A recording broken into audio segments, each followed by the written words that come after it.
नीळे पुरोहितं यज्ञस्य देवमृत्विजम् होतारं रत्नधातमम् अग्निः पूर्वेभिर्ऋषिभिरीड्यो नूतनैरुत स देवा एह वक्षति अग्निना रयिमश्नवत्पोषमेव दिवे दिवे यशसं वीरवत्तमम् अग्नेयं यज्ञमध्वरं विश्वतः परिभूरसि स इद्देवेषु गच्छति अग्निर्होता कविक्रतुः सत्यश्चित्रश्रवस्तमः देवो देवेभिरागमत् यदङ्गदाशुषे त्वमग्ने भद्रं करिष्यसि तवेत्तत्सत्यमङ्गिरः उपत्वाग्ने दिवे दिवे दोषावस्तर्धिया वयं नमो भरन्त एमसि राजन्तमध्वराणां गोपामृतस्य दीदिविं वर्धमानं स्वेदमे स नः पितेव सूनवेग्ने सुपायनो भव स च स्वानस्वस्त्वये।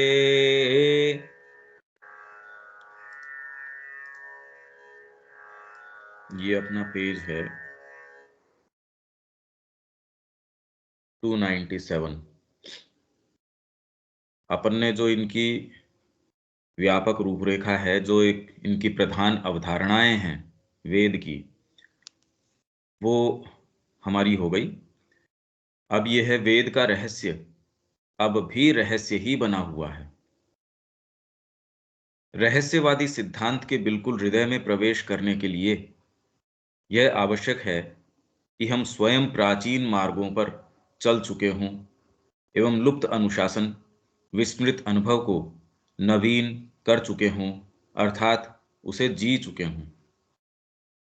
अन्यथा हम कितना भी उसका अध्ययन कर लें, कितना भी कुछ भी कर लें, यदि उसके मर्म में, उसके हृदय में रहस्यवादी जो सिद्धांत, मतलब हमारे जो मिस्टिक्स थे, ऋषि थे, उनका ये जो सिद्धांत है जिसके आधार पर उन्होंने वेदों की रचना करी है, उसके यदि हृदय में हमें प्रवेश करना हो तो उसके लिए आवश्यक है कि हम स्वयं प्राचीन मार्गों पर चल चुके हों। नहीं तो हमारे लिए उसका जो रहस्य है, न तो वो उजागर होता, न हमको उसका पता कि वास्तव में उसका अर्थ क्या है। तो हम स्वयं जब तक उन प्राचीन मार्गों पर नहीं चले, और वो प्राचीन मार्ग कौन से हैं? असतो मा सद्गमय, तमसो मा ज्योतिर्गमय। हमारे अपने अंदर, मतलब बेसिकली साधना यदि हमने अपने आप नहीं अपनाई हो, तब तक ये कोई चीज नहीं समझ में आती। एवं लुप्त अनुशासन और साधना, क्या कितने लोग अभी तक आए तो क्या उन्होंने नहीं करी होगी? भाई जब श्री अरविंद कह रहे हैं कि पिछले 2000 वर्षों से ये नहीं समझे कम से कम, तो इसका मतलब कोई बात तो फंडामेंटल है, मूलभूत है, इतनी सतह पे नहीं है। नहीं तो हर जना ये देख रहा भी हम तो साधना कर रहे हैं। हम स्वयं प्राचीन मार्गों पर चल चुके हों एवं लुप्त अनुशासन, विस्मृत अनुभव को नवीन कर चुके हों। जो अनुशासन, मतलब जो डिसिप्लिन, जो साधना पद्धति लुप्त हो गई भी, आज यज्ञ हम नहीं करते, हवन हम नहीं करते, पर उसका जो साइकोलॉजिकल मीनिंग है, उसका जो अध्यात्म परक अर्थ है, वो तो कहीं चला नहीं गया। उसमें तो निश्चित रूप से प्रवेश किया जा सकता है। विस्मृत अनुभव को नवीन कर चुके हूं, अर्थात उसे जी चुके हूं। हाँ, जितनी भी परंपराएं वेद से निकल के आ रही हैं, आध्यात्मिक अनुशासन को डेफिनेटली वो रिन्यू करती हैं, नहीं तो वो परंपरा जीवित नहीं रह सकती थी। तो तब से लेके आज तक की जितनी भी परंपराएं जो चली आ रही हैं, चाहे योग की हो, चाहे अलग अलग पंथ हों, अलग अलग तरीके हों जो तब से चले आ रहे हैं, शाखाएं, प्रशाखाएं, तो एक से दूसरे में हस्तांतरित होती आई है। एक गुरु जब दूसरे को देता है, वो अपने जब तक अनुभव में उसको नहीं उतार लेता, तो वो नेक्स्ट तक फिर हस्तांतरित हो नहीं सकती, वो वहीं लुप्त हो जाएगी। तो ये धारा तो अविच्छिन्न रही है तब से लेके अब तक। और हम में से कौन है जो थोड़ी भी गहराई या जीवित शक्ति के साथ ऐसा करने की आशा कर सकता है? कौन है हम में से जो ये कह सके जी हम तैयार हैं रहस्यवादी सिद्धांत के हृदय में प्रवेश करने के लिए?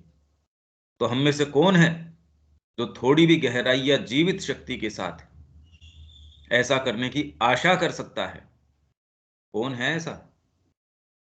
अभी तो बाह्य इंद्रियों के आधार पे हम सारे जगत को देख रहे हैं। पहले तो इनका समझ पाना, जो श्री अरविंद ने बताया है भी, क्या उनके फंडामेंटल जो कंसेप्ट्स थे कैसे थे, वो ही नहीं समझ पा रहे। किसके अंदर इस कलयुग में पूर्वजों के प्रकाश को पुनः प्राप्त करने या मन और शरीर के दो संलग्न घेरों के ऊपर अनंत सत्य के अपने प्रकाश में साम्राज्य में चढ़ने की सामर्थ्य होगी? ये हमारे सामने एक प्रश्न रखा गया है। मन और शरीर के दो संलग्न घेरे, हमारे चारों तरफ ये दायरे बनाए हुए हैं मन और शरीर के। इससे ऊपर हम जा ही नहीं पाते। सारी संलग्नता, शरीर जब तक ठीक है तब तक ठीक है, नहीं तो शरीर के चारों तरफ इसकी जो संलग्नता है हमारी, और मन सारे समय, तो ये दो घेरों के ऊपर अनंत सत्य के अपने प्रकाशमान साम्राज्य में चढ़ने की सामर्थ्य होगी। किसकी है ये? ऋषियों ने अपने ज्ञान को अयोग्य से गुप्त रखना चाहा। ऐसी भाषा के अंदर उसको निरूपित किया जो सामान्य व्यक्ति है, प्रोफेन है, उसका उसके अंदर प्रवेश नहीं है। ये तो जो खाली दीक्षित है वो ही इसके अंदर प्रवेश करने की आशा कर सकता है, वो इसके अंदर प्रवेश कर सकता है। तो ऋषियों ने अपने ज्ञान को अयोग्य से गुप्त रखना चाहा, शायद इस धारणा से कि सर्वश्रेष्ठ वस्तु का दूषित होना निकृष्टतम वस्तु की ओर ले जा सकता है। इसलिए गहनतम सत्य हैं वो नहीं बताए जाते। क्यों? क्योंकि अयोग्य को यदि दिए जाएं तो उनके अंदर पतन हो जाता है, दूषित होने का खतरा होता है। तो सर्वश्रेष्ठ वस्तु का दूषित होना निकृष्टतम वस्तु की ओर ले जा सकता है। जिस व्यक्ति को ऑलरेडी तामसिकता प्रधान हो रही हो, हावी हो रही हो, उसको आप ये कहें कि सब कुछ माँ के भरोसे छोड़ दो, माँ ही सब कुछ करती है, वो तो तैयार है तामसिकता में गिरने के लिए, तो भगवान भी ये व्यवस्था नहीं करता। उसके लिए इमरजेंसी लगाएगा, उसके लिए सारी चीजें जो हैं वो सारी उसके लिए आवश्यक हैं वो लगा देगा। इसलिए एक अफोरिज्म हम पढ़ के गए थे कि जिस तरीके का मटेरियल है भगवान का, उस तरीके का उसके साथ व्यवहार है। लोहे के साथ लोहे के तरीके का है, सोने के साथ सोने के तरीके का है। साथ ही वे सोम की प्रबल सुरा को नासमझ और निर्बल को देने से भय खाते थे। सोम जो है प्रचंड आनंद है, जो अपने आप को दे देने से आता है। ये कोई नासमझ को, निर्बल को कैसे दे देंगे ये आनंद? इतनों को, अब जैसे रामकृष्ण जी के पास वो हृदय था, उनका भतीजा या भांजा, उसको उन्होंने कॉस्मिक कॉन्शियसनेस, ये जो है ये, तो उन्होंने कहा अरे रामकृष्ण तू भी ब्रह्म है, मैं भी ब्रह्म हूं। और झेला थोड़ी जाता है वो हमको लगता है ये, पर वास्तव में हमारी जो कैपेबिलिटी है, कैपेसिटी है, ये धारण करने की है नहीं। तो सोम की प्रबल सुरा को नासमझ और निर्बल को देने से भय खाते थे। परंतु क्या उन ऋषियों की आत्माएं अब भी हमारे बीच ऐसी मर्त्य सत्ता जो सूर्य के उज्जवल गोयूथों को, इंद्रिय जीवन के अधिपतियों की अंधकार में गुफा में सदा के लिए कैद रहने देने में संतुष्ट हैं, में किसी विरली आर्य आत्मा को खोजती हुई विचर रही हैं? कोई ऐसी मर्त्य सत्ता, और हमारा वर्णन दे दिया इसके अंदर। वही मोर्टल बीइंग्स कैसे हैं? अधिकांशतः किस तरीके के हैं? जो सूर्य के उज्जवल गोयूथों को इंद्रिय जीवन के अधिपतियों की अंधकार में गुफा में सदा के लिए कैद रहने देने में संतुष्ट हैं। हम में से लगभग सारे के सारे सूर्य के जो उज्जवल गोयूथ गायों के झुंड हैं, मतलब प्रकाश हमारे जो कहाँ कहाँ हैं, इंद्रिय जीवन के अधिपतियों की अंधकार में गुफा में सदा के लिए कैद रहने देने में संतुष्ट हैं। इंद्रिय जीवन तो हमारा सारा जीवन जो केंद्रित है, उसमें हमारी साधना भी आ गई, उसमें हमारा ये पढ़ना लिखना ये सब आ गया। पर इस दायरे को छोड़ के, इसको तोड़ के, कि आपके हर समय ये ललक हो कि जिसमें ये पता ही नहीं चल रहा हो मेरी हेल्थ है, मेरा ये है, उसका कहीं कुछ नहीं। इनफैक्ट वो होगी भी नहीं। ये तो कहीं ना कहीं प्रोग्रेस करने के अंदर व्यक्ति के कोई है, तो वो प्रोग्रेस नहीं कर पा रहा। अंदर से यदि एस्पिरेशन प्रबल हो, तो इसमें वेद में ही आएगा कि कैसे आपके सारे भागों को वो पुष्ट कर देती है। माँ भी कह रही है थकान महसूस होना, विश्राम करने की, मन में रहना, ये प्रगति नहीं करने की आपके अंदर कोई बात है, नहीं तो ये चीज आ नहीं सकती। जिन्होंने क्रिएट किया उन्होंने कभी ये महसूस नहीं किया। हाँ, रात को सोए नहीं, ये नहीं कह रहा मैं, पर ये थकान जीवन में, अरे भाई ये बहुत हो गया, ये कभी नहीं कि विश्राम कर लें, बहुत हो गया, कुछ समय तो थोड़ा मेरे को बीच में अब मेरे लिए भी चाहिए, ये बातें वो करते नहीं वो लोग। न अपनी हेल्थ के ऊपर केंद्रित हैं, मतलब ऐसे जो अभियान लेके चले हैं, उनकी तन्मयता उसके ऊपर नहीं है। हेल्थ अगर बीच में गड़बड़ हो भी गई किसी कारण से, पहली बात तो होती नहीं, हो गई तो वो तुरंत ऐसे कि भी मेरे को फट से ही इसको ठीक करना है, और वो ठीक हो भी जाते हैं। पर उनकी तन्मयता अपने उद्देश्य के ऊपर लगी रहती है, उसके अंदर भी अपनी केंद्रितता उनकी इसके ऊपर नहीं कि देखो मेरे क्या हो गया, मैं ठीक हो पाऊंगा या नहीं हो पाऊंगा, इस पे नहीं। तो ऐसी जो मर्त्य सत्ता है, जो खाली बिचारी केंद्रीय जीवन, जो इंद्रिय जीवन है उसका, उससे ही वो तो बिल्कुल न्यूट्रलाइज हो जाती है, खत्म हो जाती है। तो वो हमारे जो आर्य ऋषि हैं वो ढूंढ रहे हैं हमारे बीच के अंदर किसी बिरली आर्य आत्मा को। कोई है ऐसी, खोजती हुई विचर रही हैं, या फिर क्या वे आत्माएं अपने ज्योतिर्मय जगत में उस घड़ी की प्रतीक्षा कर रही हैं जब मरुदगण पुनः एक बार उन्हें बंधन मुक्त कर देंगे। मरुद आएंगे और एक विचार कोई आया, अरे यार जीवन, ये जीवन, वो धिक्कार देंगे, प्रश्न उठा देंगे उसके ऊपर। शाइनिंग वेपन्स है उनके हाथ में, वो स्वयं प्रकाशमान है। एक प्रकाशमान विचार, एक कोई ऐसी चीज जो हमारे जीवन में उठे, और जो हमारा जो इंद्रिय ढांचा है, इंद्रिय बद्धता है, इसका मतलब ये नहीं हम भोजन नहीं करेंगे। माँ श्री अरविंद का भोजन नहीं कर रहे थे, जो भी सारी चीजें हैं वो सारी कर रहे थे। और भौतिक जीवन के अंदर भी देखो वो कितने घंटे काम कर रहे थे। तो शरीर की ये कैपेबिलिटी है, तो ये इंतजार कर रही है वो कि कब मरुदगण पुनः एक बार उन्हें बंधन मुक्त करें। और देवशुनि कुतिया शर्मा परे से स्वर्ग की नदियों को फिर से द्रुत वेग से नीचे की ओर हम तक ले आएगी। ये कब होगा, अंदर से कब जागृत होगा ये? वो इंतजार कर रही है, अरे कोई तो हो, कोई तो आए जो ये इंद्रियबद्ध चेतना से हटके हमको ढूंढे।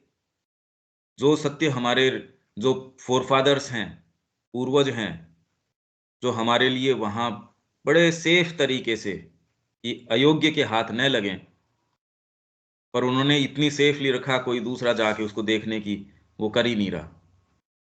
तो देवश्री शर्मा परे से स्वर्ग की नदियों को फिर से द्रुत वेग से नीचे की ओर हम तक ले आएगी, और स्वर्गिक नदियों के प्रतिबंध तोड़ दिए जाएंगे।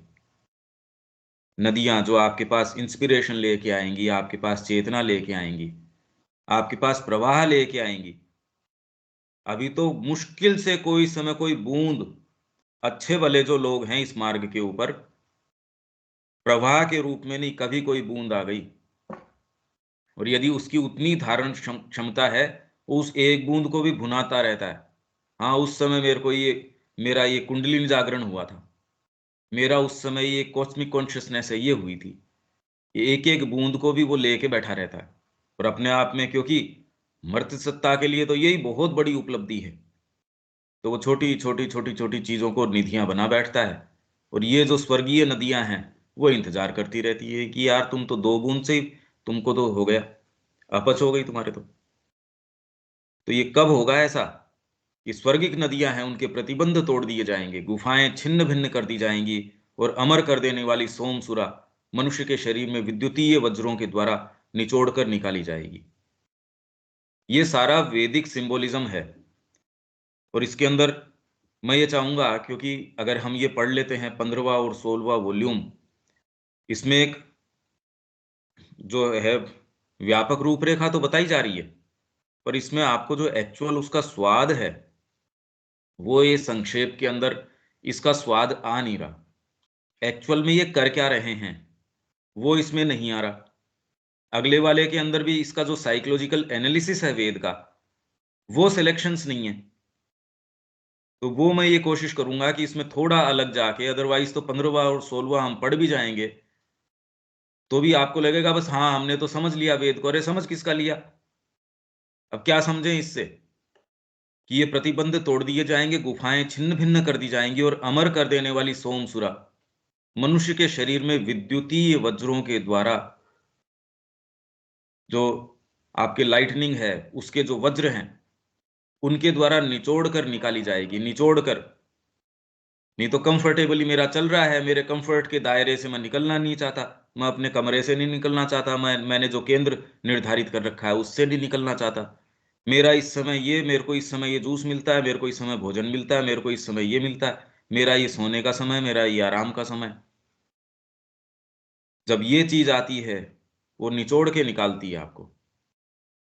इसके अंदर जो जो इसमें निहित है, जो आनंद है, जो कोई भी कंसंट्रेशन करने से, कोई भी आप अपने आप के ऊपर केंद्रितता है उसको तोड़ के, कि नहीं ये तो, अरे ज्यादा से ज्यादा क्या होगा, मतलब क्या हो सकता है ज्यादा से ज्यादा, उसके लिए यदि व्यक्ति तैयार हो तो फिर कोई दिक्कत नहीं। अदरवाइज आप ये देखेंगे कि आपको रोकने वाला कौन है? खाली आपकी इंद्रिय बद्धता है।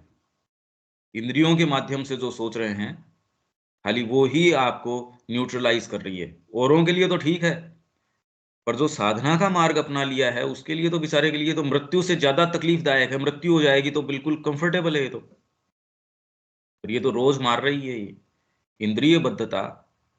और जिस क्षण ये क्लियरली हमको समझ में आ जाए कि ये क्या हो रहा है, तो ये कब निचोड़ कर निकाली जाएगी? और ये सोमसुरा को ये कह रहे हैं जी शराब पीते थे, तो शरीर के अंदर वज्रों के द्वारा निचोड़ के शराब कैसे निकालेंगे? फिर ये बताएंगे भी इस तरीके से, ये ऐसे ऐसे, वो तो बाह्य अर्थ में लगाना चाहेंगे उसको। अब इसका कैसे वो कथा कहानी बनाएंगे, इतिहास बना लेंगे इसके ऊपर कि पहले ऐसे होता था। वेदों में इसके प्रमाण हैं। अरे तो वेद तो श्री अरविंद कह रहे हैं बाहरी नहीं, ये तो एक साइकोलॉजिकल प्रक्रिया को बता रहे हैं, पूरा का पूरा वेद। श्री अरविंद यही तो सबसे पहले यही तो आया था आपने, कि पूरे का मैंने एक साइकोलॉजिकल अर्थ दिया। इस विषय में उनका यह रहस्य उनके पास ही सुरक्षित है, कि कैसे आप में से जो दिव्य आनंद निहित है उसको कैसे बाहर निकाला जाए। और इसी के लिए हमारा जीवन है। यदि ये हम नहीं कर रहे तो कुछ नहीं कर रहे। हम अपनी ही एग्जिस्टेंस को, जो उसमें मिलने वाला आनंद है, उसको छोटा कर रहे हैं, उसको कम कर रहे हैं। ये तो हम अपनी ही निधियों से वंचित हो रहे हैं, इसमें और कोई बात नहीं है। इस बात की संभावना बहुत ही कम है कि एक ऐसे युग में, जो हमारी आंखों को बाह्य जीवन के क्षणभंगुर वैभवों से चकाचौंध कर अंधा कर रहा है, हम ऐसे युग में, इनफैक्ट सारी एजुकेशन अब इस तरीके से कि आप भीतर में कोई चीज खुली हो तो उसको तो कितना जल्दी मार दिया जाए। मतलब जो लोग सो कॉल्ड साधना अपना भी चुके हैं तो भी उनके ये चकाचौंध जा नहीं रही। अरे इसका तो देखो कैसा डेवलपमेंट हुआ। कोई खाली भगवान का भजन ही कर रहा है तो उनको ये लगता है अरे पढ़ाई भी करनी जरूरी है, ये भी करना जरूरी है, क्योंकि उस चकाचौंध ने अंधा कर रखा है उनको। तो वो अपने खुद के जीवन में देख सकते हैं कि उनके क्वेश्चनिंग्स हैं। उनको बेचारों को अभी तक इस पे विश्वास ही नहीं है जो जीवन उन्होंने अपनाया है। तो क्षण भंगुर वैभवों से चकाचौंध या अंधा कर रहा है, और जो हमारे कानों को जड़ प्रकृति व यंत्र विद्या के ज्ञान की विजय दुंदुभियों द्वारा बहरा कर रहा है। अच्छे भले लोग माँ श्री अरविंद के पास आ गए। वहां की बजी ये पौंडीचेरी से वो पढ़ लिखने के बाद में फ्रांस चला गया। सेलिब्रेट करते हैं उसका, देखो सफलता हो गई इसकी, माँ की बड़ी कृपा रही। अरे पर ये तो उसकी अंतरात्मा को तय करने दो। अगर उसके लिए वो कृपा महसूस होती है तो निश्चित रूप से कृपा है। और दूसरों ने ये मानक बना रखे हैं, किसी की मृत्यु हो गई, ओहो बेचारे की। अरे भाई आपको कैसे पता? उसका जो है सिलेक्शन हो गया इस चीज के अंदर, अरे वाह। तो हमने एक बेसिक ये बना रखा है, तो चकाचौंध अंधा कर रही है। और हमारे कानों को जड़ प्रकृति व यंत्र विद्या, सारी यंत्र विद्या, ये सारी की सारी जितनी ये विज्ञान की है और की है, के ज्ञान की विजय दुंदुभियों द्वारा बहरा कर रहे हैं। हम इससे थ्रू एंड थ्रू प्रभावित हैं, हम इससे बचे हुए नहीं हैं। हाँ, पर सेफ्टी ये हो, बार बार हम ये पढ़ते रहें, तो कम से कम ये चीजें रिमाइंड करती रहे। नहीं तो हम अपने दायरे को तोड़ते नहीं, उसी में साधना भी हो जाती है, उसमें सारी चीजें हो जाती हैं। हाँ, पर अगर सोच समझ के हम ये कर रहे हैं विश, अगर ये हो गया ठीक है, मैं जान रहा हूं कि ये चीज मैं नहीं कर पा रहा, मेरी बद्धता है इंद्रियों से, वहां तक तो ठीक है। पर सोच समझ के ऐसी चीजें नई और स्थापित कर लेना जो उन्हीं को एनफोर्स कर रही हो, री इन्फोर्स कर रही हो, वो तो नहीं करना चाहिए हमको। सोच समझ के हम कोई ऐसे भी भोजन है नॉर्मल कर रहे हैं कि माँ को ऑफर करके एकदम प्योर तरीके से जितना आवश्यक है, धीरे धीरे सारी चीजों के ऊपर अंकुश लगाते हुए कि नहीं, मेरे को जीवन इसी तरीके से, ये माँ के लिए निहित हो, वहां तक तो ठीक है। पर सोच समझ के कोई जा रहा है होटल के अंदर खाना खाने के लिए, या अपने आप को ढीला छोड़ रहा है ऐसी चीजों के अंदर जो आपकी बुद्धि कह रही है, रे भाई इसका आपके जीवन के अंदर उद्देश्य जो आपने लिया है उच्चतर, उससे इन चीजों का क्या लेना देना है? वो तो चीजें नहीं होनी चाहिए। मैं जानते हुए कई चीज नहीं कर पा रहा, वो हो सकता है, वो तो संभव है। तब आप माँ से पुकार करके कहते हो भी देखो ये चीज, हाँ मैं जानता हूं ये गलत है, मेरे अभी बस में नहीं आ रही, हाँ मैं कोशिश में हूं कि मैं इसको सुधारने की कोशिश में हूं, वहां तक तो ठीक है। पर पॉजिटिवली सोच के मैं जा रहा हूं उस चीज के अंदर जो मेरी बुद्धि जानती है कि नहीं करना चाहिए, ये तो नहीं होना चाहिए, उसकी मैं प्लानिंग कर रहा हूं। लोग बड़ी संख्या में ऋषियों की प्राचीन साधना के गुह्य वचनों पर बौद्धिक व कल्पनात्मक कुतूहल भरी दृष्टि डालने से अधिक कुछ करेंगे?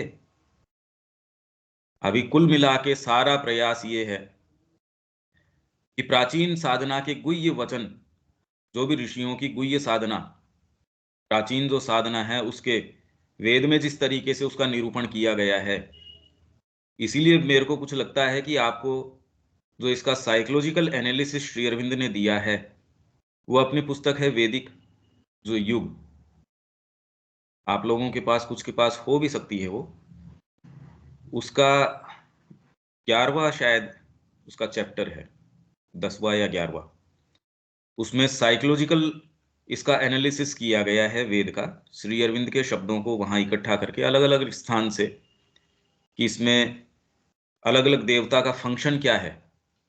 तो यदि थोड़ा सा हम उसके ऊपर विचार करें और हमारी अपनी जो है प्रकृति, उसमें जैसे मरुदगणों के हमने वो चर्चा सुनी इंद्र और अगस्त के संवाद में, तो हम उससे रिलेट कर सकते हैं भी हमारी अपनी प्रकृति में ये व्यवस्था ये कैसे है।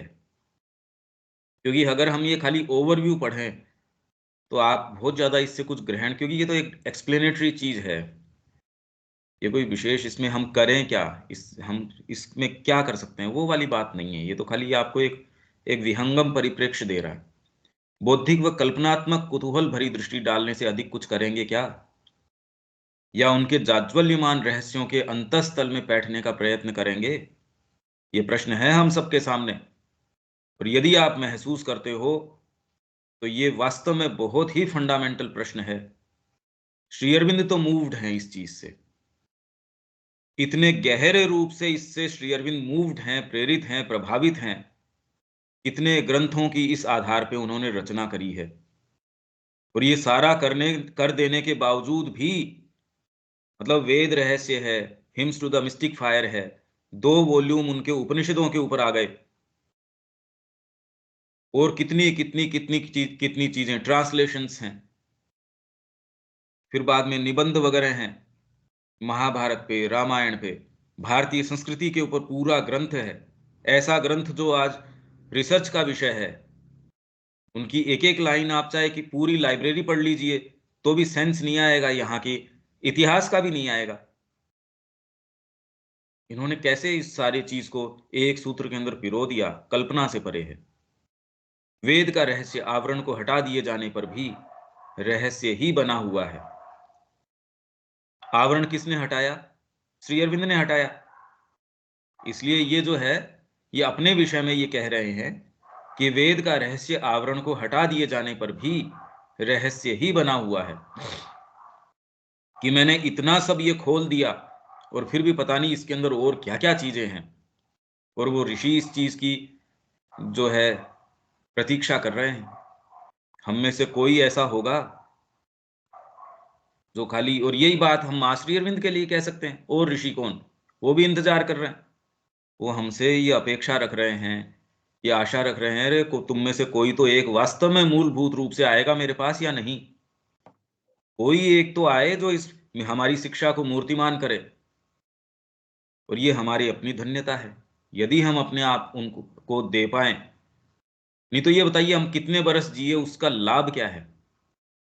मैंने इतने साल अपने हेल्थ पे गुजार दिए, मैंने इतने साल अपने वाइटल इंटरेक्शन से, मेरे आदर्श हैं मेरे मन के, मैंने उनमें गुजार दिए, या मेरे जो भी, हर जना अपने तरीके से गुजार रहा है। और जो मूल मुद्दा है, जो वास्तव में जो चीज है, वो तो धरी की धरी रह जाती है। तो क्या लाभ ऐसे जीवन का? ये अपना ये भी हो गया। अच्छा, यहाँ इसके अंदर कोई आपके कोई सेंटेंस नहीं समझ में आ रहा हो, या कोई इसमें बात नहीं समझ में आ रही हो, रविकांत जी?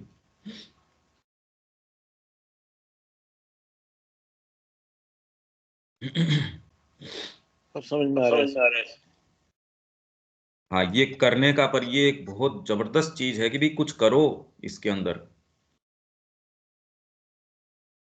अश्वमेध और सोम का गहरा आंतरिक अर्थ, जो पहले अश्वमेध यज्ञ किया जाता था और सोम, अब उसके अंदर क्या करते थे? घोड़े को छोड़ दिया। अश्वमेध यज्ञ के अंदर घोड़ा छोड़ दिया। घोड़ा इसके अंदर वो बता रहे हैं वेद के अंदर, प्रतीक किस चीज का है? आपकी जो प्राणिक प्रकृति है, आपकी जो ऊर्जा है, प्राण ऊर्जा है, उसका प्रतीक है ये अश्वमेध। अश्व, तो आप उसको बिल्कुल फ्रीली छोड़ देते हो, कहीं भी वो अटकना नहीं चाहिए। आपकी प्राणिक जो चीज है, यदि आपने उसको बांध रखा है, तब तो कोई यज्ञ है नहीं। आपने घोड़े को बांध रखा है तो कोई यज्ञ है नहीं। जैसा कि हठ योग के माध्यम से, इन योगों के माध्यम से, या जो ये एसेटिक जो तरीके हैं, जिसके अंदर जी हमने क्रश कर दिया इसको, जंगल के अंदर चले गए, तो घोड़े को तो बांध रखा है आपने। जो आपकी प्राणिक ऊर्जा है, जो आपकी जो ये पावर्स हैं अंदर की, वो तो आपने उनको एक जगह पार्क करके रखा है। यज्ञ नहीं होगा उसके अंदर। मैंने इसके ऊपर प्रकृति को एकदम क्रश करके रखा है, मेरे पांव के नीचे रखता हूं मैं। कितने कितने महात्मा हैं, कितने कितने और हैं, लगभग सारा प्रयास ये है पलायन कर जाओ, क्योंकि ये सही तो होती नहीं। प्राणिक प्रकृति तो ऐसी है कि उसी गांव में 3 दिन से ज्यादा नहीं रुकना, उस परिवार में नहीं रुकना, इस तरीके का भोजन नहीं करना, इस तरीके का वस्त्र नहीं करना, सारे समय को बार बार रिमाइंड आपको करे। तो हवन है या जो भी आप जिस भी पद्धति के अंदर हो, जिसमें भी पुकार आ जाती है, चैतन्य महाप्रभु की पुस्तक भी पढ़ो, तो जब उन्होंने सन्यास ले लिया, वो तो बिल्कुल यौवन के अंदर थे।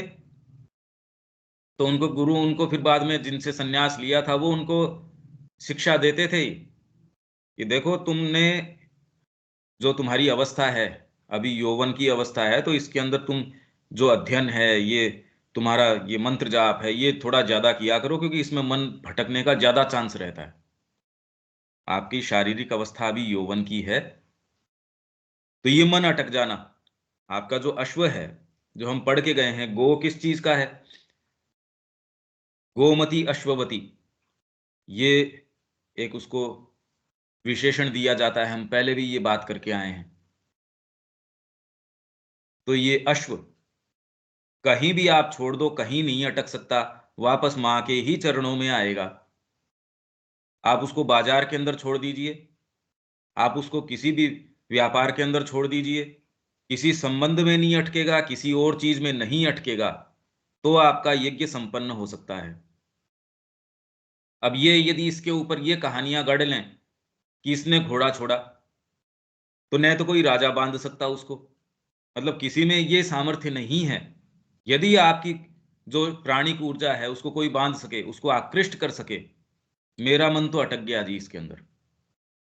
तो कितने लोग हैं वो जंगल के अंदर गए, किसी का मोर में मन अटक गया, किसी का प्रकृति के अंदर अटक गया, किसी का किस चीज के अंदर अटक गया। तो यदि हमारी जो ये प्राण है ये कहीं अटक जाता है तो ये यज्ञ नहीं हो सकता।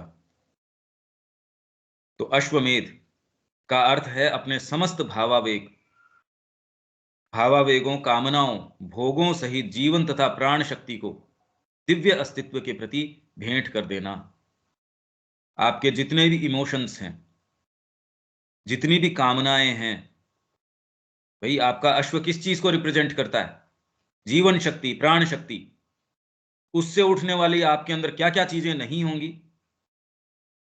बिना प्राण शक्ति तो कोई क्रिएशन कहां से होगा? तो आप में अदम्य प्राण शक्ति है, जबरदस्त प्राण शक्ति है। आप में ये भावनाएं उठती हैं जो सामान्य व्यक्ति, उसमें क्या भावनाएं उठ सकती हैं? पर आप वास्तव में कोई ऐसे व्यक्ति हैं जिसमें जबरदस्त प्राण शक्ति है, आप रुक नहीं सकते कोई चीज से। अब सुभाष चंद्र बोस जैसा कोई हो, उसमें कोई सामान्य व्यक्ति की प्राण शक्ति है क्या? अब वो किस चीज के लिए इस तरीके का आपको यदि अश्व मिला हो, और वो कहीं अटक नहीं जाता हो किसी भी चीज के अंदर। हालांकि ऐसे होंगे, कोई व्यक्ति के अंदर विशेष नहीं अटकेंगे, पर कोई विचार के अंदर, कोई भाव के अंदर, कोई ऐसी चीज पूरे विश्व की विजय कर ले भाई, इतनी बड़ी प्राण शक्ति है आपके अंदर। पर फिर भी यदि आप अपने ऊपर ही केंद्रित हो, विश्व की विजय किसके लिए? बस मेरे लिए या मेरी जाति के लिए, मेरी जाति को मैं स्थापित कर दूं, तो भी ये आपका घोड़ा अटक गया कहीं ना कहीं जाके। कहीं भी हो, पर वो लौट के नहीं आया। जो अंतरात्मा के निहित वो होना चाहिए वो नहीं हुआ। तो दिव्य अस्तित्व के प्रति भेंट कर देना, आपका जो दिव्य अस्तित्व है, जो डिवाइन एग्जिस्टेंस है, उसको जब ऑफर कर सको, तब आपका ये संपूर्ण होता है अश्वमेध। इसलिए अब कौन कहे कि मैं अश्वमेध यज्ञ करूं? कहां है ऐसा व्यक्ति? जीवन या प्राण आत्मा द्वित स्वयं यह यज्ञ प्रदान करती है, जिसका वह अनुष्ठान तब करती है जब अग्नि की शक्ति से वह स्वयं अपने प्राणिक जगत में अंतर्दर्शन प्राप्त कर लेती है, और जब मंत्र के रूपक के अनुसार वह आलोकित दृष्टा अश्वमेध बन जाती है। मतलब आपके अंदर जो ये अग्नि है, जीवन या प्राण आत्मा द्वित, प्राण की जो आत्मा है, उसका जो सेल्फ है, जीवन या प्राण की आत्मा, जो सच्चा आपका प्राण है, जो कहीं नहीं अटक सकता, जो एकमात्र मां को दिया हुआ है, हम सब के अंदर है। सच्चा मन है, सच्चा प्राण है, ये इन्वोल्यूशनरी हैं, या जो आपके चैत्य के ऊपर केंद्रित हैं, जो चैत्य के प्रभाव में है, उनमें कोई दूसरी चीज प्रवेश कर नहीं सकती, उनमें और कोई दूसरा भाग प्रवेश कर नहीं सकता। तो प्राण आत्मा, उसका जो रियल सेल्फ है, द्वित, वेद इसको बोल रहा है द्वित, स्वयं यह यज्ञ प्रदान करती है, वो ही कर सकती है। बाकी और भागों की क्या क्षमता है? वो तो अटका ही पड़ा है, कोई भोजन में अटका पड़ा है, कोई संबंधों में अटका पड़ा है, कोई अपने विचार में अटका पड़ा है। किसी के ये है कि मैं इतनी शक्ति अर्जित कर लूं, मनुष्य जाति के लिए लगा दूंगा, अटका हुआ तो है ही। ये केंद्रितता कि मेरे पास कुछ भी आए मां के चरणों में ही जाएगी। 100 रुपए हैं तो उसमें मतलब इतना सा भी इधर उधर नहीं होगा, वो तो सारे के सारे ही, जो भी धनराशि आएगी, जो भी शक्ति सामर्थ्य आएगी, मेरे अंदर ज्ञान भी आएगा तो जाएगा मां के पास ही। मतलब जितना आएगा उतना का उतना ही उनके पास जाएगा, एक भी बीच के अंदर ये नहीं कि छिजत हो गई कोई चीज की। एक चीज आप अपने लिए बचा के नहीं रखते। बड़ा आनंद आया भजन गा के, तो आपने रख लिया उसको, मां के चरणों तक तो गया नहीं। तो जब ऐसी स्थिति हो कि आपके पास रह सकता ही नहीं, रामकृष्ण जी हैं, उनको सारी समाधि सारी ये लग गई, जाके प्रणाम कर रहे हैं, तो तोतापुरी है, उन्होंने कहा पागल आदमी है क्या ये, इसके बाद कोई चीज बचती कहाँ है। बाद में समझ में आया, रे ये समाधि वमाधि तो बहुत छोटी सी चीजें हैं, इन ट्रिक्स से आप दुर्गा को प्रभावित थोड़ी कर सकते हो, माँ को हम ऐसी चीजों से थोड़ी प्रभावित कर सकते हैं। तो वो स्वयं जो है प्राण आत्मा, यह यज्ञ प्रदान करती है, जिसका वो अनुष्ठान कब करती है, वो कोई रोज करने की तो चीज है नहीं है। अश्वमेध कब किया आपने, जब वो आत्मा आपकी वो कब प्रदान करती है, जिसका वह अनुष्ठान तब करती है जब अग्नि की शक्ति से वह स्वयं, स्वयं कौन, प्राणात्मा, जब अग्नि की शक्ति से, अग्नि आपके अंदर संकल्प बल आ गया। जब तक संकल्प नहीं है कि मेरे को अपने आप को मां के चरणों में नियोजित कर देना है। अब ये आप देख रहे हैं वेद का थोड़ा थोड़ा टेस्ट जो है ना, आंतरिक अर्थ जब बात आती है तो टेस्ट आता है इसका। अब ये एक ऐसा वर्णन है जो खाली वर्णन नहीं है, ये एक्चुअल डायनामिक क्रिया है। और जिन्होंने साधना अपनाई है, किसी न किसी स्तर के ऊपर थोड़ी या ज्यादा डेफिनेटली इस चीज से रिलेट कर पाएगा वो, कि क्या ऐसा होता है। हाँ, पर यूं न मान बैठे कि यहां ऐसे होता है, ऐसे नहीं होता है। ये हम पहले ही मान बैठे कि चांद के ऊपर जो स्थितियां हैं हम यही मान बैठे हैं, वो यहां नहीं, वो तो वहां जाके हैं। जब अग्नि की शक्ति से वह स्वयं अपने प्राणिक जगत में अंतर्दर्शन प्राप्त कर लेती है, प्राण आत्मा अग्नि की शक्ति से अपने स्वयं के जगत में अंतर्दर्शन जब प्राप्त कर लेती है, जब उसको कोई डिवाइन रियलिटी पता चल गई, आपके प्राण के अंदर कोई जो उसकी आत्मा है, उसका जो सेल्फ है, अग्नि के प्रादुर्भाव से आप में संकल्प जागृत हो गया, मेरे को तो साधना करनी है, मेरे को इस जगत में और कोई माँ के अलावा वरेण्य लगता ही नहीं, जो होगा सो देखी जाएगी, पर मैं और कोई दूसरी चीज नहीं कर सकता। भाव कोई भी हो सकता है आपका, पर अग्नि जब प्रज्वलित होएगी तब वो इन रूपों में सामने आएगी कि भाई अब मेरा जीवन तो, मेरी सारी शक्ति निहित है केवल माँ पे, अनन्य रूप से। और ये अनन्यता आपकी दिन प्रतिदिन बढ़ती जाती है। जो पहले जिन चीजों में प्रवेश नहीं कर पा रही थी, आप उनके अंदर भी इसको लेके जा सकते हैं। भाई एक जगह आपका प्रकाश हो गया, उतना क्षेत्र आपने देख लिया, पर अभी भी और कितना बड़ा विशाल भौतिक जगह इतना बड़ा है, उसकी टेरिटरी हमने आज तक देखी कहाँ है। सारी मनुष्य जाति ने मिलके भी अभी कितनी कितनी चीजें हैं, वहां प्रवेश थोड़ी हुआ है। तो हमारे भी अंदर का इतना बड़ा साम्राज्य है, हमने कहाँ प्रवेश किया है। तो अग्नि के प्रादुर्भाव से, उसकी शक्ति से, जब ये स्वयं प्राण आत्मा अपने प्राणिक जगत में अंतर्दर्शन प्राप्त कर लेती है, जब उसको विजन हो जाता है, जब उसको दृष्टि आ जाती है, देख लेती है, क्या देखती है, और कुछ न कुछ तो वो दिव्य तत्व को देखती है, दिव्य अस्तित्व को देखती है, और उसके प्रति अपने को भेंट करती है। और जब मंत्र के रूपक के अनुसार ये किसी चीज का श्री अरविंद यहां कमेंट्री कर रहे हैं, निरूपण कर रहे हैं किसी मंत्र की, कोई भी वेद का, क्योंकि हम ये वेद रहस्य पढ़ रहे हैं, तो कोई भी पर्टिकुलर मंत्र है या ऋग्वेद का, उसके ऊपर ये व्याख्या कर रहे हैं, तो मंत्र का जो रूपक है, जो भी उसके अंदर जो रूपक आया है, जिस भी मंत्र के ऊपर अभी श्री अरविंद इसका निरूपण कर रहे हैं, उसके अनुसार, मतलब उसमें ये बात आई है, वह आलोकित दृष्टा अश्वमेध बन जाती है। आलोकित दृष्टा कौन है इस समय, प्राण आत्मा आलोकित, प्रकाशित हो गई है। दृष्टा, सीयर, जो देखता है, वो ऋषि स्वयं हो सकता है। अभी जिस प्रसंग में बात आ रही है, तो आपकी जो प्राण का जो सेल्फ है, वो फिर बाद में स्वयं अश्वमेध बन जाता है या बन जाती है। तो ये यज्ञ संपन्न होता है, आपका कहीं भी मन अटकता नहीं। अभी तो हम सोच लें कि जी मेरा मन अटके नहीं, पर अभी तो ऐसी चीज है भी क्या हमारे पास जिसमें अटक जाए। भाई मेरे पास ऐसी चीज ही नहीं है कोई जिसमें अटक जाए, फिर भी हमारे लिए कितना मुश्किल है अपने वर्तमान ढांचे से और से अपने आप को संलग्नता हमारी हटा पाना, वो ही नहीं कर पा रहे। तो जिसने साधना अपना ली पहले ही उसका कोई रुचि तो इन चीजों में है ही नहीं, न परिवार में है, न बाहरी इंद्रिय कोई चीज है जो आपको कोई इतनी प्रभावी लग रही। पर जैसे जैसे आप इस जगत में प्रवेश करते हैं, ऐसी शक्तियां, ऐसी चीजें, ऐसे भाव, आपके पास जो चीजें आती हैं वो बिल्कुल अलौकिक आती हैं। उससे भी आप प्रभावित न हो, आप हो ही नहीं सकते किसी चीज से प्रभावित। तो आपका ये यज्ञ संपन्न होता है, नहीं तो कौन है जो प्रभावित नहीं हो जाएगा।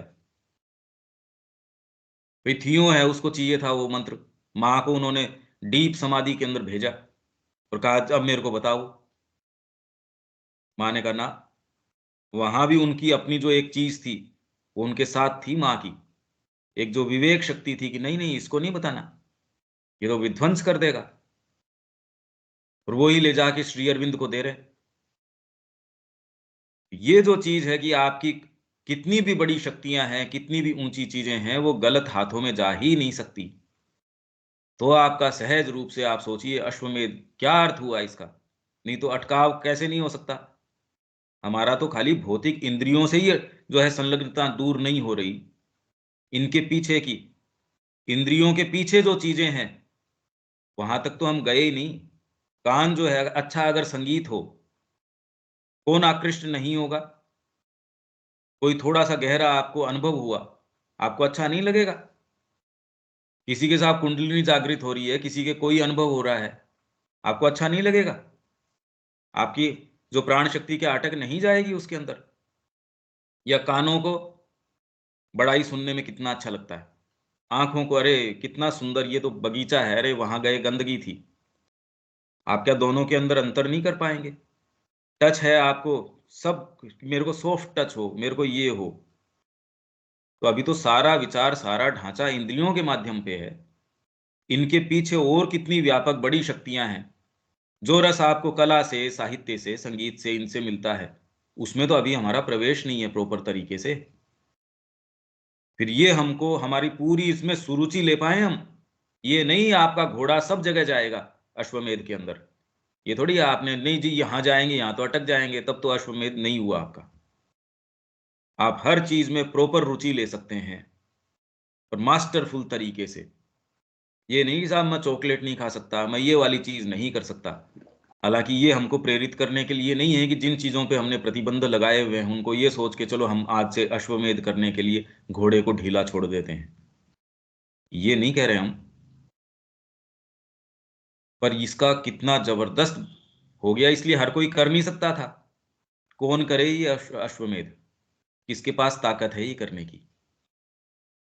कि कहीं आपका घोड़ा अटके ही नहीं, बिल्कुल एकदम स्वच्छंद तरीके से सब जगह जाता है, हर टेरिटरी के अंदर जाता है। कहीं भी पहाड़, नदी, जो जो साम्राज्य आते हैं सब जगह। तो आप कोई भी चीज सारी मास्टरफुल तरीके से कहीं भी आप चले गए, आपके ऊपर जरा सा उसके कोई कालुष, कोई आपके ऊपर स्कार नहीं लग सकता। माँ ने आपको जहां भेज दिया, पैसे की डीलिंग कर रहे हो तो आपको एक ये थोड़ी है कि मन में एक ये भी आ जाए अरे यार इसको अपन इस तरीके से रखूं तो नहीं, पर मैं इस तरीके से मैनिपुलेट करूं कि मेरा भी इसमें कुछ हो जाए। कुछ नहीं। मतलब आपके कोई भी चीज आपके पास आएगी वो माँ के चरणों तक जाएगी ही जाएगी। तो इसका मतलब धीरे धीरे हम ये चीज, ये हमारा अश्वमेध हो सकता है कि प्राण कहीं अटक सकता ही नहीं। तो ये शक्ति तो खाली चैत्य के अलावा और कोई में है नहीं, उसी के प्रभाव से हो सकती है। या जो सच्चा प्राण, क्योंकि वो ऑलरेडी उसके उसके संपर्क में, उसके प्रभाव में है, वो कोई दूसरी चीज कर नहीं सकता। तभी आपका जो अश्वमेध है वो संपन्न हो सकता है। अब आप देख रहे हैं कि वेद के अंदर एक एक जो शब्द है उसके मायने क्या हैं। अगर इसके ऊपर आप कथाएं गढ़ लें, उसने अश्वमेध किया, उसने ऐसे घोड़ा छोड़ा और उसने यहां लड़ाई करी, अरे ये तो साइकोलॉजिकल बता रहे हैं।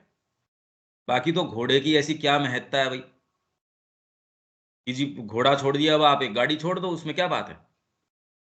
कि मैंने एक गाड़ी एक सिंबॉलिक तरीके से छोड़ी, अब कोई बीच में इसको छेड़ेगा नहीं।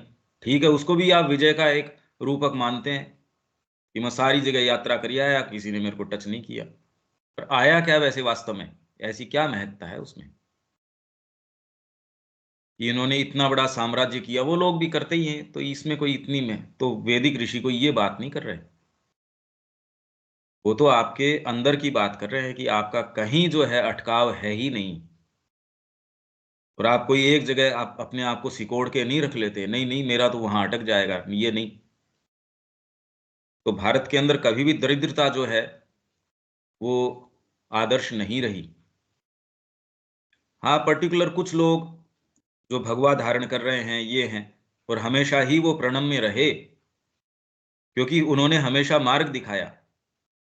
पर आदर्श हमेशा ही सर्वांगीणता रही, उसमें कभी कोई अभाव और अभाव रहा भी नहीं। और ये कोई बहुत ज्यादा पुरानी बातें नहीं है, ये तो निकट अतीत के अंदर, ये तो अब सारा का सारा रिकॉर्ड आ गया कि कैसे सारों के पास कोई गरीबी थी ही नहीं, अभाव हो ही नहीं सकता। जब आप ऐसी चेतना में होंगे अभाव कैसे आ जाएगा? आ ही नहीं सकता। तो ये जितनी भी पिक्चर खींची जाती है कि बड़े ये दरिद्र लोग थे, ये कभी ऐसा था ही नहीं। भाई मैं सोच समझ के इस समय यहां बैठा हूं, तो कामी व्यक्ति है वो ये तो ये देखेगा यार सो क्यों नहीं जाते इस समय, या फिर ये इस समय कोई ये भोजन क्यों नहीं कर लेते, ये चाट वगैरह क्यों नहीं खाते। भाई कोई व्यक्ति, कोई साइंटिस्ट है और वो भोजन वगैरह को दरकिनार करके, अब मान लीजिए वो कोई सैटेलाइट लॉन्च करने की तैयारी में है, कितने दिन हो गए उसको तो आराम से सोए हुए, दूसरा कहेगा कैसे बेवकूफ आदमी है। जो कामी है या जो बाहरी व्यक्ति है उसको तो सेंस ही नहीं है ना कि इस चीज का क्या अर्थ है, तो उसको तो ये लगेगा जीवन में कितना अभाव है।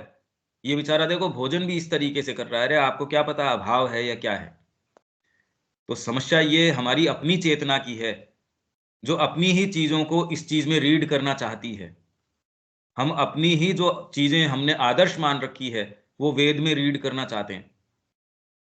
बल्कि होना ये चाहिए कि हम उनके आदर्शों को स्वयं अपने जीवन में पहले तो उनको समझें और फिर उसमें अंदर लेके आए, तो कुछ बात है।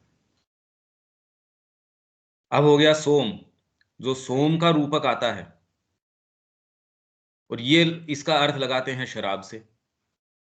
कहीं भी आप देखेंगे, और या भारतीय लोग भी लगाते हैं, वो फिर बाद में थोड़ा इसका एटलीस्ट कम से कम शराब तो नहीं बोलते, क्योंकि उनको ये लगता है अभी शराब वाली बात से तो थोड़ा हम ऋषियों को आहत कर रहे हैं, तो कुछ ऐसा अर्थ लगाएं जो इतना इनडिसेंट तो न हो।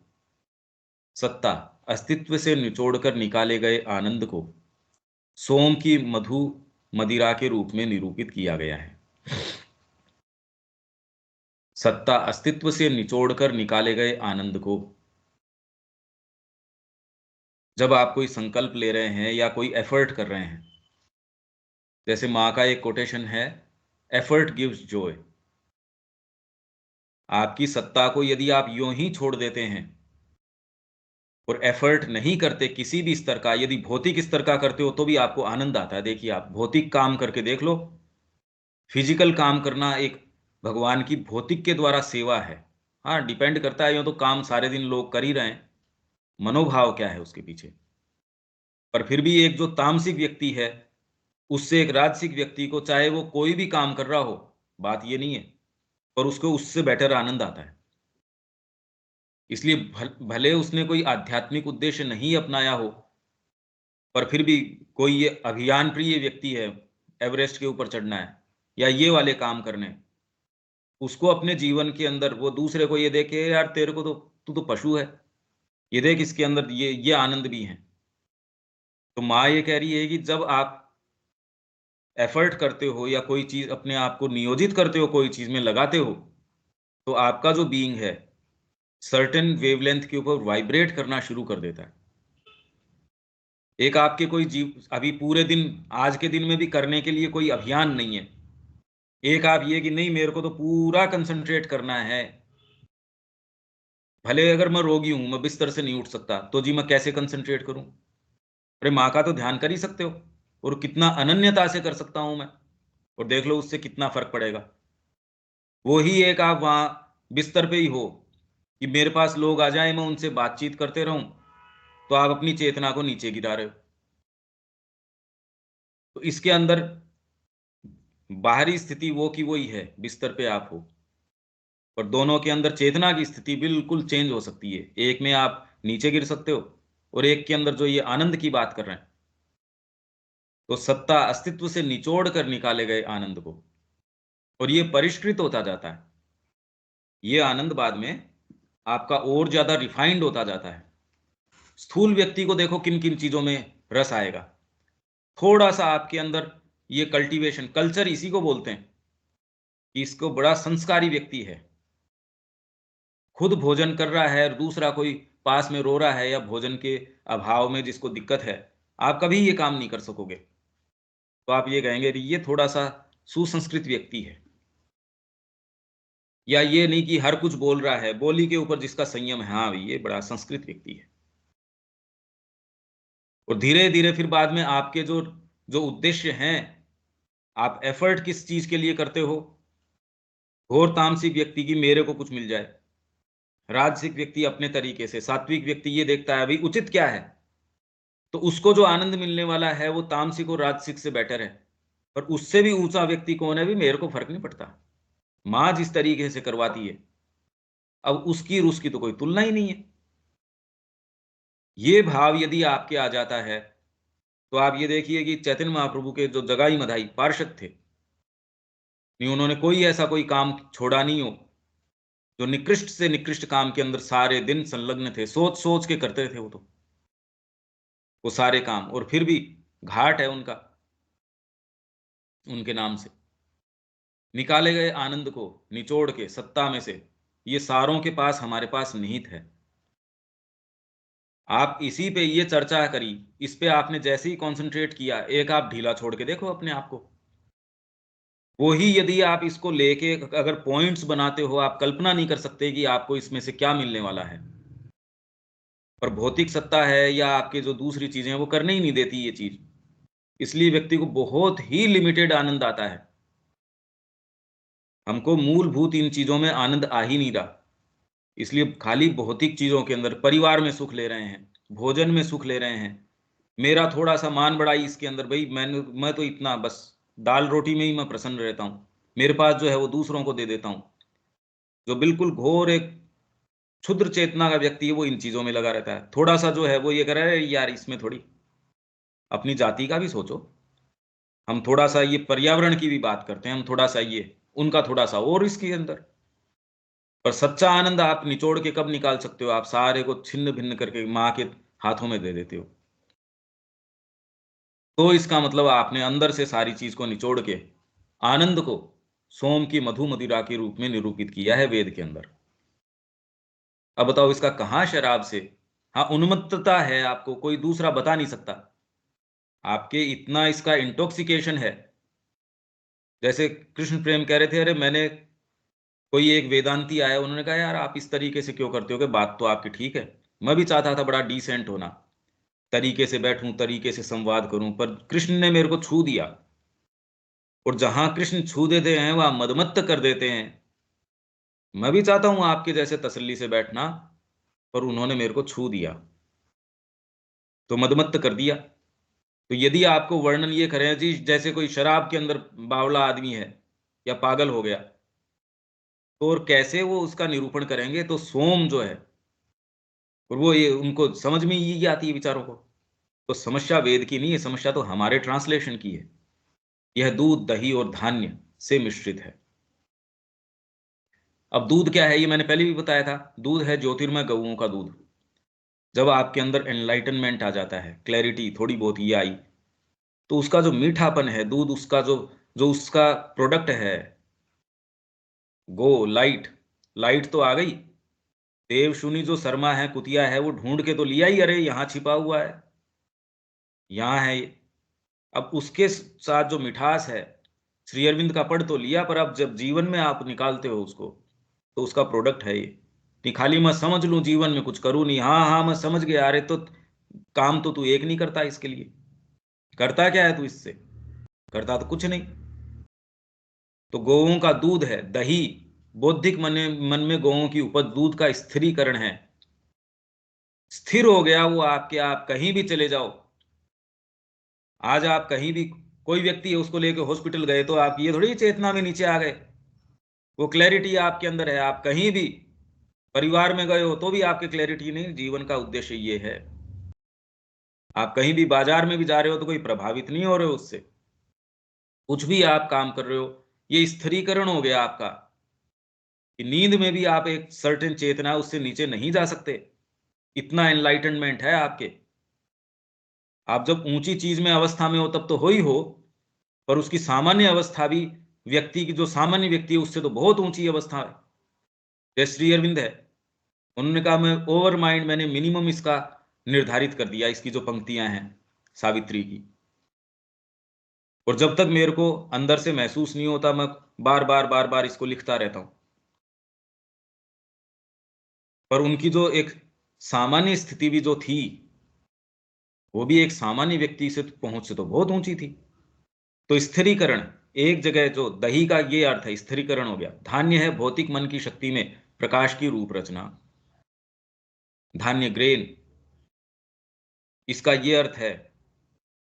आपके क्रिस्टलाइजेशन हो गया, जैसे ही कोई बात आती है तुरंत आपको माँ की सारी चीजें याद आ जाएंगी, आपको इसका अनुभव तक आ जाएगा, जो मैंने अभी कहा आपसे कि एफर्ट गिव्स जॉय। तो आपको बिल्कुल थ्रू एंड थ्रू पता है, और आप सारे समय आर्य की जैसे हमेशा आगे जाते रहते हैं, पीछे कहीं रुकते ही नहीं। ये प्रतीकात्मक अर्थ प्रयुक्त शब्दों गो, दधि, यव के दोहरे अर्थ से इंगित किए गए हैं। तो वेद के अंदर ये शब्द आते हैं, इनका साइकोलॉजिकल ये मीनिंग हो गया। अब बताओ इनमें, और जो आप बाहरी अर्थ जो सायण इनको प्रदान करते हैं, इनको क्या अर्थ निकालो आप। अनाज से, ग्रेन से, फिर आप ये करो जी अनाज का भंडारण करते थे, अनाज रखते थे, ये करते थे। और गाय इनकी इंपॉर्टेंट पशु थी, क्योंकि उससे उनको दूध भी मिलता था, दही भी मिलता था, भोजन की सारी चीजें इनको मिलती थी। पर कई जगह वेद का स्वयं का पर्दा इतना ट्रांसपेरेंट हो जाता है कि भौतिक गाय ये काम नहीं कर सकती। कई जगह इस तरीके के मंत्र हैं जहां यदि अर्थ निकालो संस्कृत में भी, तो भौतिक गाय पे वो चीजें प्रयुक्त नहीं करी जा सकती, क्योंकि भौतिक गाय ये चीज तो नहीं दे सकती। दूध दे देगी, दूध का दही आप जमा लोगे, पर ये फंक्शंस आप भौतिक गाय के एट्रीब्यूट नहीं कर सकते। पर वो तो उसको जबरदस्ती उसमें भी कथा कहानी लगाएंगे अपनी। तो ये इसका अर्थ है अश्वमेध। अब कितना जबरदस्त इसका है, तो इसी में मैं ये चाह रहा हूं कि थोड़ा सा अपन अलग से, जो अपना वैदिक युग है ये अपना हो जाता है, उसमें बाद में कुछ कोशिश अपन करेंगे। अच्छा, इसमें आपके कोई प्रश्न या कोई बात रविकांत जी? नहीं, बहुत अच्छा तुम का, और जो भी पढ़ा आपने ये बहुत ही दिलचस्प है।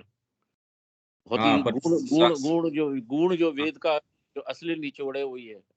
हाँ जी हाँ, पर साधना इसके लिए अपनानी ही पड़ेगी। जी। साधना किए बिना नहीं हो सकता। इसके लिए तो अभी तो हमारी सारी संलग्नता इंद्रियों से है। जिसको हम साधना भी कह रहे हैं वो इंद्रियों के दायरे से परे नहीं जा रही है। वो तो सारे सोच समझ, हाँ अच्छा है हम बिल्कुल पशुवत जीवन जिए, उससे तो फिर भी ठीक है। पर जो मांग करी जा रही है वो तो बहुत मूलभूत मांग करी जा रही है हमसे। अच्छा, आप किसी के और के, दीपक जी या किसी और के, कोई ऐसी बात इसमें? अश्वमेध की प्रक्रिया के लिए हम लोग कहीं और विशेष पढ़ते तो अच्छा रहता सर। हाँ, अश्व ये अभी जो सिलेक्शन हम पढ़ रहे हैं इसके अंदर तो है नहीं, ये एक बार हो जाता है अपना। इसीलिए मैं ये कह रहा हूं कि इसमें आप लोगों के लिए ये थोड़ा सा इसमें प्रवेश, इसका जो स्वाद है एक्चुअल के अंदर, कि जैसे हम किसी फल की बात तो कर रहे हैं, उसका पूरा हमने डिस्क्रिप्शन कर दिया, पर उसका एक्चुअल अगर एक आध आपको थोड़ा सा कुछ स्वाद आ जाए ना, तो वो मैं ये डेफिनेटली चाहूंगा कि वैदिक युग यदि आपके पास नहीं है तो आपको मैं भेज दूंगा। तो उसमें जो चैप्टर है फिर थोड़ा सा हम उसको कुछ समय, अगर हमको लग भी सकता है, क्योंकि और जो प्रसंग रहे हैं उनको भी हमने किसी को 7 दिन, 8 दिन, 10 दिन, 15 दिन ये दिया ही है। तो ये तो सबसे इंपॉर्टेंट है, क्योंकि आप दोबारा तो जीवन में कभी टच करना मुश्किल है इसको इस तरीके से। तो आपके लिए तो पहली बार होगा। हाँ, बाद में आप कितना कर सकते हैं वो तो आपका, आपके ऊपर है। पर अभी एक बार भी हम इस पूरे सिलेक्शन को पढ़ जाएं 2 वॉल्यूम श्री अरविंद के, ये भी बड़ा लंबा है। अभी तो हम आए ही कहाँ हैं, 15वां वॉल्यूम है, वॉल्यूम अपने को कवर करने हैं 36।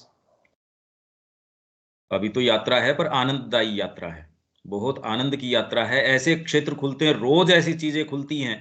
अब आप भूल थोड़ी जाओगे अश्वमेध को, ये ऐसी फंडामेंटल चीज है, कोई सामान्य चीज नहीं है। तो आइदर तो आप श्री अरविंद का उपलब्ध हो तो सीधे आप उसको ले सकते हैं, आप देख सकते हैं उसको, नहीं तो हम वेद के जो ये साइकोलॉजिकल मीनिंग है, वैदिक युग में हमारे एक पूरा ही है, मैं आपके साथ वो करना चाहूंगा। आप सारों को उससे कुछ तो इसका टेस्ट आएगा। ठीक है, यहाँ विराम देते हैं, कल मिलते हैं। जय श्री राम। जय श्री राम।